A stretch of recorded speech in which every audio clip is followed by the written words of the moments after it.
चावल से अपना पालन करना होगा, ये भी स्वीकार है।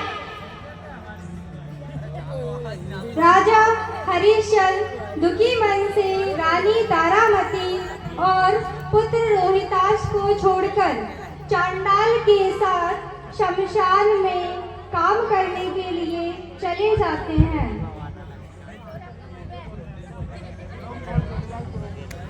तो कौन रावण है का? रानी तारावती दुखी होते हुए सोचती है कि जब मेरे स्वामी यहाँ से चले गए हैं तो मैं यहाँ रहकर क्या करूँगी। मुझे अपने और अपने पुत्र रोहिताश के जीवन यापन के लिए कोई कार्य करना होगा।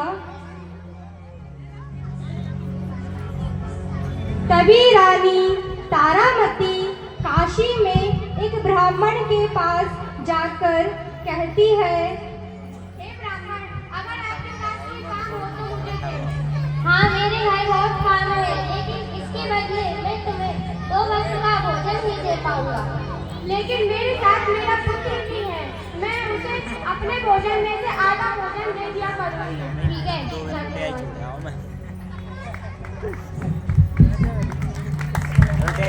रानी तारामती और पुत्र रोहिताश ब्राह्मण के घर काम करने के लिए चले जाते हैं।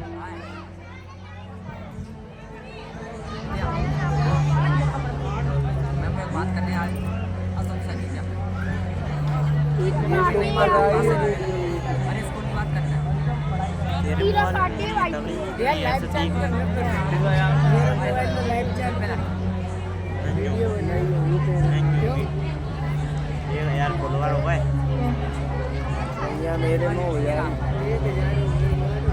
मेरे में हो जाए। ब्राह्मण की पत्नी ब्राह्मणी बड़ी ही दुष्ट और निर्दयी थी। वे रानी से सारा दिन काम कराती और उसके कामों में कमियां निकालती। हे दादी, तुम्हें काम करना नहीं आता, कितनी धूल हो रही है, अभी तक तुमसे कुछ काम ठीक से नहीं हुआ। मैं अच्छे से करूँगी ब्राह्मणी। सेवा केला रहो। निकाल लो इसको बाहर। इतने अच्छे कपड़ा पहन के बहन से झाड़ू जी लगा रहे मानसिक हैं। बोलो। जंगल से लकड़ियाँ लेकर आओ। जा मुड़ी के जा मुड़ी के जवाब आ। तभी ब्राह्मणी की नजर पास में खेल रहे पुत्र रोहिताश पर पड़ती है।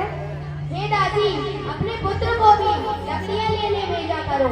ये घर पर बैठा बैठा मुफ्त की रोटियां तोड़ता रहता है और दिन भर खेलता रहता है। हे ब्राह्मणी, इसके हिस्से का काम भी मैं कर लिया करूँगी और अपने भोजन में से आधा भोजन इसे दे दिया करूँगी, लेकिन इसे काम करने मत देना। मालकिन, अभी ये बालक है। नहीं, ऐसा नहीं चलेगा, काम तो करना होगा। जाओ, देखा किसी लकड़ियाँ बेच कर चले जाओ। रानी तारामती बहुत दुखी मन से पुत्र रोहिताश को वन में जाने की आज्ञा देती है। चलो दासी, मेरे पैर दबाओ जिससे मुझे नींद आ जाए। ये मत भूलो कि मेरे पति ने तुम्हें खरीद लिया है।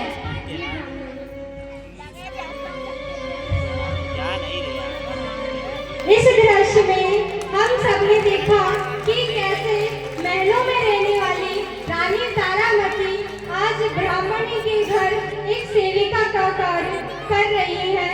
तो इससे हमें पता चलता है कि समय का कालचक्र कभी भी बदल सकता है। ठीक से पैर दबाओ, तुम्हें पैर दबाना भी नहीं आता। चलो, अब मेरे थोड़े हाथ दबाओ। इतना खाती हो तब भी तुमसे ठीक से पैर नहीं दबता। अब मेरा सर दबाओ।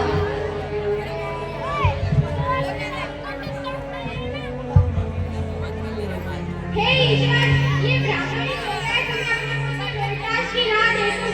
पता नहीं मैं जंगल में अकेला क्या कर रहा होगा। यहाँ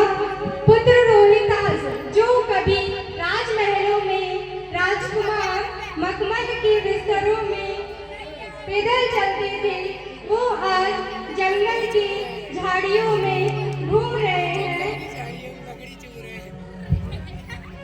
जंगल में पुत्र रोहिताश को